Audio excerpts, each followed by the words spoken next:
بسم اللہ الرحمن الرحیم۔ تاریخ ہندوستان ایسے سینکڑوں واقعات سے بھری پڑی ہے جو اہل بیت علیہم السلام کی محبت اور عزاداری کی گواہی دیتے ہیں۔ یہاں نہ صرف مسلمان بلکہ غیر مسلم ہندو بھی اہل بیت علیہم السلام کے غم میں شریک ہوتے رہے ہیں۔ انہی واقعات کی ایک نایاب مثال ایک ہندو وزیر کی ہے جسے افتخار الدولہ کے لقب سے یاد کیا جاتا ہے، جسے بیمار ہونے پر خود امام حسین علیہ السلام نے آ کر شفا عطا فرمائی۔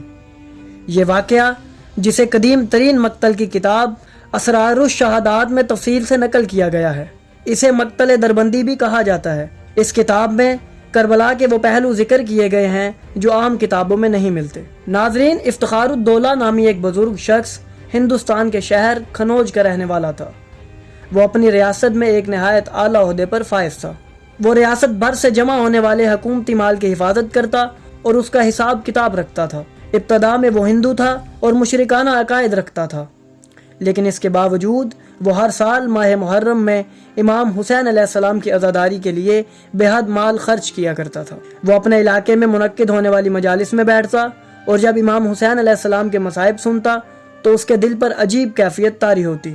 وہ بے اختیار اشک بار ہو جاتا اور رفتہ رفتہ اس کے دل میں اہل بیت علیہم السلام سے ایک خاص قربت محسوس ہونے لگی۔ اسی قربت نے اسے اس بات پر آمادہ کیا کہ وہ جاننے کی کوشش کرے یہ ہستیاں کون ہیں جن کے لیے لوگ اس قدر سوگ مناتے ہیں۔ رفتہ رفتہ اسے اہل بیت علیہم السلام کی عظمت اور حقانیت کا کچھ اندازہ ہونے لگا۔ ایک سال اس نے عزاداری کے انتظامات کے لیے پچھلے برسوں سے دوگنا زیادہ خرچ کیا۔ تعزیے، لنگر، مجالس، ماتم، ہر چیز میں اس نے بے دریغ مال خرچ کیا، لیکن اسی برس وہ اچانک ایک سخت اور مہلک بیماری میں مبتلا ہو گیا۔ اس کی حالت اتنی نازک ہو گئی کہ سب کو اس کی موت یقینی نظر آنے لگی۔ وہ موت کی حالت میں تھا، آنکھیں بند تھی، بدن ساکت تھا اور زبان خاموش۔ اطراف میں اہل خانہ پریشان کھڑے تھے۔ اسی حالت بے ہوشی میں اچانک اس کے بدن میں جنبش ہوئی، آنکھیں کھل گئیں، وہ اٹھ بیٹھا جیسے کچھ ہوا ہی نہ ہو۔ مزاج درست ہو چکا تھا، چہرے پر سکون تھا اور جسم میں نئی زندگی دوڑ رہی تھی۔ اطراف کے لوگ حیرت زدہ ہوئے۔ جب وہ مکمل طور پر ہوش میں آ چکا تو اس سے پوچھا گیا کہ یہ سب کیسے ہوا؟ تو اس بیمار نے کہا، جب میں بے ہوش پڑا تھا اس عالم غفلت میں میرے سرہانے ایک نورانی شخصیت آ کر کھڑی ہوئی۔ چہرہ روشن تھا، آنکھوں میں جلال مگر انداز شفقت بھرا۔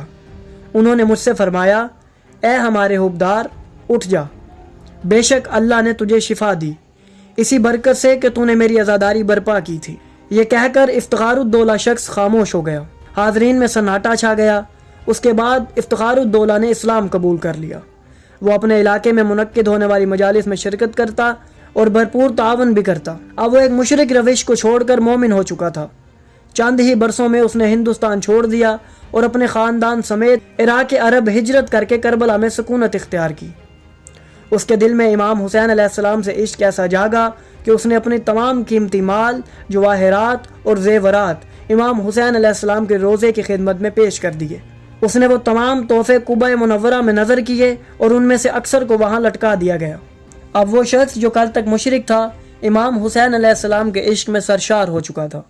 روایات میں آیا ہے کہ وہ ایک سال مشہد مقدس میں امام علی رضا علیہ السلام کی زیارت سے بھی مشرف ہوا اور وہاں سے واپس آ کر پھر کربلا میں مقیم ہو گیا۔ ناظرین، امام حسین علیہ السلام اور ان کے اہل بیت علیہ السلام کے فضائل اور مصائب کا اثر صرف مسلمانوں تک محدود نہیں بلکہ یہ دلوں کو جھنجھوڑ دینے والا پیغام ہر مذہب، ہر ملت اور ہر دل پر اثر انداز ہوتا ہے۔ یہی وجہ ہے کہ ہندوستان کی تاریخ میں ہمیں کئی ہندو راجاؤں، مہاراجوں اور وزیروں کے نام ملتے ہیں جنہوں نے امام بارگاہیں بنوائیں، تعزیے نکلوائے اور مجالس عزا کا اہتمام کیا۔ افتخار الدولہ کا قصہ اسی روحانی سلسلے کی ایک روشن کڑی ہے جو اہل بیت علیہ السلام کے ذکر کے بغیر اپنی تکمیل نہیں پاتا۔